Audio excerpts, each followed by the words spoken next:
এখন যারা আমার ব্যায়াম দেখছে, প্রচন্ড গরম পড়েছে, এই গরমের মধ্যে ওয়ার্কআউট করতেও খুব কষ্ট হচ্ছে, আমারও হচ্ছে, এবং যারা নতুন তাদের তো হচ্ছে। আমরা এত বছর ধরে করছি, যারা তাও আমাদের কষ্ট হচ্ছে, যারা বডি বিল্ডিং সঙ্গে যুক্ত। তো একটা কথা মনে রাখবে, এই বডিতে কিন্তু মাসেল লস হওয়ার সম্ভাবনা অনেক বেশি। তো যারা খুব রোগা পাতলা, তাদের ইলেকট্রন পাউডার, যেটা ইলেকট্রন হয় ওআরএস, তো সেটা ব্যবহার করতে পারো ব্যায়ামের সময়, অল্প অল্প করে জলে মিশিয়ে খেতে পারো। তাতে তোমাদের বডিটা ডিহাইড্রেশন জোনে যাবে না, মাসেল রিকভারিটা ভালো থাকবে, এনার্জি লেভেলটা ঠিক থাকবে।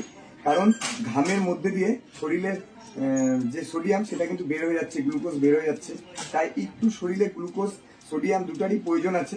আর যারা একটু শরীরে ফ্যাট রয়েছে, তারা অল্প লবণ জল খেতে পারো বাড়িতে, খুব অল্প, বেশি চিনি দিবে না, বা অল্প ওআরএস খেতে পারো।